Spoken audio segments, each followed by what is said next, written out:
Hello and welcome to the Center for European Policy Analysis. My name is Sam Greene. I'm Director of the Democratic Resilience Program here at CEPA, and it's my distinct pleasure this morning to welcome Oleksiy Goncharenko to CEPA and to Washington, Ukrainian parliamentarian, activist, and I guess a diplomat. Prior to his election to the Rada in 2014, served in local government in Odessa, is a member of the Ukrainian delegation to the Parliamentary Assembly of the Council of Europe, and is on something of a grand tour of political and academic and other offices here on the East Coast of the U.S. Has been very active and a strong voice in support of human rights in Crimea, temporarily occupied, in Belarus and Georgia, as well as for Russian accountability for crimes of war and aggression. So a rich agenda for our conversation today. Oleksiy, welcome to CEPA and to Washington, and thank you for joining us. Thank you very much. It's a big honor for me to be in CEPA, and you're doing an absolutely great job. I want to thank you for this, and thank you for your invitation. Well, thank you for your support. I know this has been said a lot over the past 11 or 12 months or so, but it does feel to me at least like we're reaching something of a critical juncture in Ukraine's resistance to Russia's illegal and brutal invasion. Ukraine has demonstrated, obviously, the resilience of its military, of its state, and certainly of Ukrainian society. And the transatlantic community has responded, maybe a little bit later than we would have wanted, but responded nonetheless with significant and in many respects increasing support. And yet, as the full-scale invasion takes over into its second year, now feels like the moment when Western leaders really need to decide how far they are willing to go in helping Ukraine achieve its victory. As you've been speaking with your colleagues here in the U.S., your colleagues in the Parliamentary Assembly of the Council of Europe, and around the world, what's your sense of the state of Western resolve right now? Yeah, thank you very much. Again, that is a question number one, not only for Ukraine, but I think that this is a historical moment, and the result of the war in Ukraine will define how the history will continue during next decades. And that is a really critical moment for the whole free world and for everybody. Yes, we feel that Russia, there are a lot of evidences of this, that they are preparing some new offensive. In reality, they already started it. We have a lot of pressure from Russian army in the east of Ukraine, especially area of Bakhmut, Solidar, Ugledar, Mariinka, and it's very possible that in nearest days or weeks, there will be more high-scale invasion and high-scale activation and escalation from Russia. It is very possible. And definitely we see now the decisions of the West and free world to supply more weaponry to Ukraine. Finally, there was made a decision on Patriots recently, then on tanks, new modern Western battle tanks, which is very important. But what should I tell you, just speaking about tanks, we should understand, is just like several hours ago coming to you, I read that possibly Spain will give 6 tanks. Before that it was said that Canada will give to Ukraine 4 tanks. I mean, 4 is better than 0, and 6 also. But we should remember that when the war started, Russia had, according to different estimations, from 11 to 20,000 tanks. 20,000 tanks. And when we are speaking about 31, 6, 14, 12, yeah, altogether maybe that will be 100. But even 100 tanks, even very good tanks, they will not change the situation. That is not something, it is not game changer. We need to understand this. And the question is, what I have today is, why Patriots right just now? Because it was clear from the summer that Putin will weaponize winter, that they will attack power grid. And why Patriots were not provided at that moment when they could save Ukrainian power grid? I am here with you, my wife and 2 my kids in Odessa. They don't have electricity this moment, exactly this, like millions of Ukrainians. Why it was not made earlier? Why tanks just now and in such quantities? And I have a feeling that the big question and the big problem today is that, like, the West, the free world, united in support of Ukraine. That was a big job done by current American administration to unite free world. That should something be respected. That was a not easy task. They did it. But they are united in the will that Ukraine should win. But at the same time, many of people in the West are afraid of Russia to lose. That's my personal feeling, speaking with them. And how it works in their head, I can't understand, really. Because it's clear that victory of one side will mean the defeat of other. But not this time, not for many people. The reason, like Kissinger said in his article, like, yeah, Russia is evil. But this is eternal part of equilibrium. Russia, it means like Russia was, Russia is, and Russia will be. Why? Who said this? This is the last colonial empire in Europe.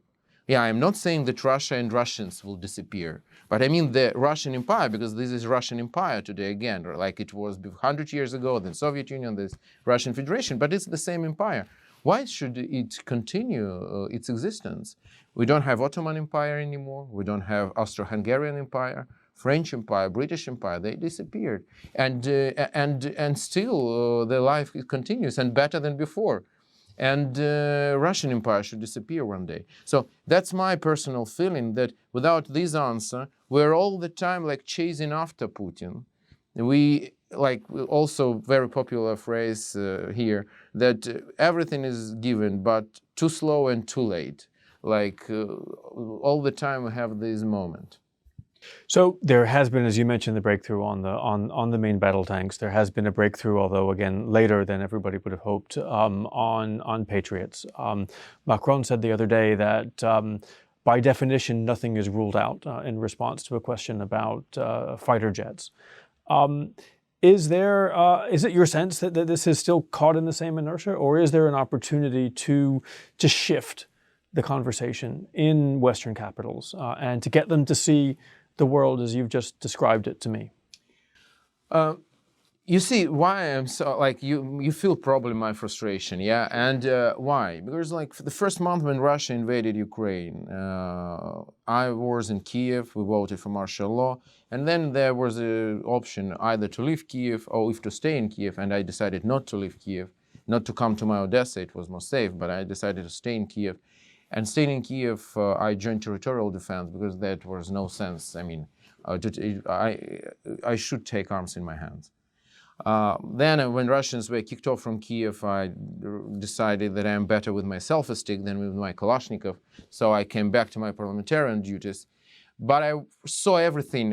Why I'm telling you this to you, because I saw everything on the ground with the battle for Kiev. And I can tell you that if Ukrainian army would have in February, March, what we received in May, June, we would finish the war in April. Because we didn't have with what to purchase Russians. We didn't have howitzers, HIMARSs. The weaponry which were provided at that moment, Stingers, javelins, NLAWs, that was the weaponry for guerrilla fighting. Mm-hmm. Really, the estimation of the West was that Kiev would fail, and that will be a guerrilla fighting. That was a mistake. And then when it was September, and when it was like summer, September, when Ukraine was asking, give us armor, we needed tanks at that time, because you saw how effective was our offensive near Kharkiv, very big success near Kherson, but it could be much bigger success if we would have armor, because you can't attack without armor, you can't. But we did it, but I mean, like, brilliant work of Ukrainian army with what they had, but it was not enough. And again, it was clear. Then it was clear when Putin started mobilization that there was time, several months, before newly conscripted people will arrive. And that was again window of opportunity. And again, in some sense, we lost it. So the problem is that when I hear that we don't want escalation, but in reality, that is exactly what we're receiving. We're receiving escalation. Because, like, next step, okay, but it's already not enough to give us HIMARSs. We need more. When it is needed to give more, but again, the first turn from Putin, then we are chasing after. So, I mean, I want us to make lessons from this and to make decision today to provide Ukraine with heavy drones, fighter jets, more armor, first of all, long-range missiles, 2 HIMARSes, ATACMS, and with this, we will finish everything till summer. If this will not be made, my prediction is that in summer, we can be with you in the same studio, speaking about that Putin mobilized more 200,000 people, found some more weaponry in Iran, Africa, Northern Korea, restarted some factories, war factories in Russia, and everything will continue. And I don't know for how long. And we are taking for granted that Ukrainian human resources is unlimited, but it's not. We are having big losses. And if we will continue this way, I just don't want to, to push and exaggerate, but the question is, many people already said, Ukraine already won. We also sure in our victory, but still it's not the fact. It has not yet happened. And if we will continue to chase after, there are many risks. So, shifting gears a little bit, you've made this argument, right? You're making this argument, I know, to your colleagues on Capitol Hill. Rhetorically, at least, obviously, we see the hesitancy in policy from the administration and from Capitol Hill and from some of the European allies. We hear rhetorically a commitment to the ideals and an idea of Ukrainian victory, certainly from the Biden administration and from Democrats and Republicans in leadership in the Senate and the House. There is a new dynamic since the Republicans have taken over in the House of increasing calls for oversight, particularly of how this administration is spending money in Ukraine and of the ways in which aid is being used. At the same time, we've seen a lot of news and headlines coming out of Ukraine on the anti-corruption drive and progress in that direction. We've seen in particular, I think, a very important role being played by Ukrainian civil society and the Ukrainian media in setting and really driving the anti-corruption agenda in Ukraine. Can you help us and our audiences, particularly in the policy world here, understand what's going on with anti-corruption in Ukraine, how we should be interpreting that and responding to that and supporting that? Absolutely. I think that's what's happening now in Ukraine. It's a good news for everybody, for Ukraine, for our partners. It shows, what is important, that these investigations are carried out by Ukrainian law enforcement bodies. It's not FBI or any other organization, but it's Ukrainian law enforcement bodies. The reason, the background for this are the investigations of Ukrainian journalists, not of Western journalists, but Ukrainian journalists. And as you said, this is the demand of Ukrainian society to give reaction on these investigations. And we see that this demand is heard by the government, the president, and there is political will to make these investigations and to fight corruption. That is very important because, those here in the West who are against supporting of Ukraine, like, Tucker Carlson, who is speaking about some conspiracy theories. By the way, I asked him to invite me to his program for publicly in my Twitter. Said, just invite me, because it's not a journalism, it's not a freedom of speech if you are not giving the second view on the situation, and you are not. Unfortunately, for the moment, my request has no answer. But these people will say, yeah, you see, that we told you that money that we're sending to Ukraine, they will be stolen, and that's all.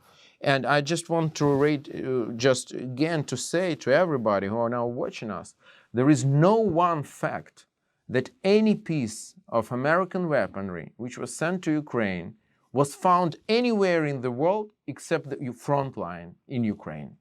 That is very important, because all this speaking about some smuggling, where it comes, that's just blah, blah, blah, because there is no one fact. But definitely we need to be very, very cautious, because people are people and people are different. And Ukrainian institutions are still not the best. Ukrainian civil society is one of the best in the world. Ukrainian institutions, still they are not. So that's why we need this support. Also, you haven't mentioned it, but also to Kiev came a group of inspectors from DOD, from Department of State, from USAID, and it is very good. And it is very good. And I hope these dynamics will continue. We will push it from our side. And that again shows that democracy matters. Democracy matters.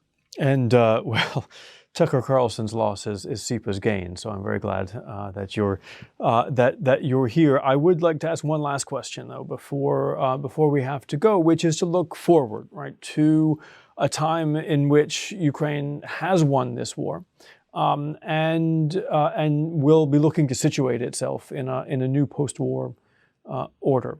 From your perspective, what would a robust security arrangement for Ukraine look like? What should Western leaders be thinking about when they're thinking not just about tomorrow, but about the future?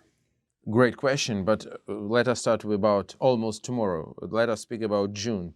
NATO summit in Vilnius. I think Ukraine should become a member of NATO. I don't think that we can build European security without this. And I can't, it's not my estimation, that is a fact, I think, today. Why I'm saying this? Because Europe and the West tried to build European security on the concept of Ukraine being a buffer between Russia and Europe. And we just need to acknowledge it just didn't work. That is the fact what we know. We have a big Europe in the middle of Europe, big war, in the middle of Europe. So that's what already had happened. So now we need to make a lesson. So the other answer is to have Ukraine inside NATO.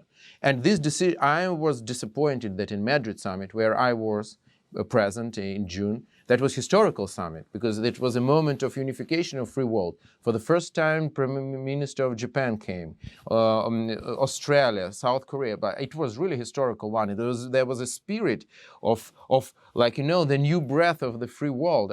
It was an honor for me. I was the only Ukrainian MP been there, and that was very powerful. But for Ukrainian cause, it was a lost possibility because there was no decisions about Ukraine. I hope that Vilnius, especially because this is Lithuania, one of our biggest supporters, should go another way, and we should make at least very decisive step to membership of Ukraine in NATO. And in general, I think that all these wars showed that you can't, in reality, dictatorships, they can't coexist with democracies. And somewhere in future, either the whole planet will be democratic, or it will go another way, very bad way. I hope it will be democratic. I believe in this. And for this, we should unite free world and expand it. Not to be afraid of this, but to move ahead. Do not tolerate evil. That is a Ukrainian lesson. Many people, I chair Caucus for Democratic Belarus in Ukrainian Parliament. And many of my colleagues, when I started it was long before the war, the invasion, they were telling me, what for you're doing this? I mean, like Lukashenko, that is their internal case. We have some trade with them. Don't care. And the same was about Iran. Look, Iran is too far away from us.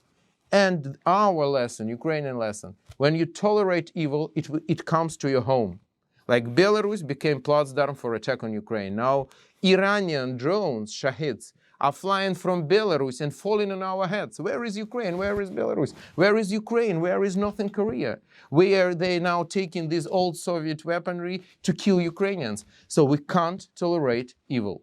No difference in Belarus, in Russia, in Northern Korea, in Iran. That is the lesson. And Ukraine in this new world, I believe, will be like a unit, military unit of the free world. Because now we have the strongest army after the United States of America, the strongest after US in the free world. Not just because weaponry people, but because our people have battle experience. And being such a power, that will be also a lot of responsibility on Ukraine to be a frontline unit, to be a front runner for free world, to be a real icon of democracy. And that is a lot of responsibility. That is not easy burden, but I think we don't have, that is historically already happened. And now we need to be strong enough to carry this burden.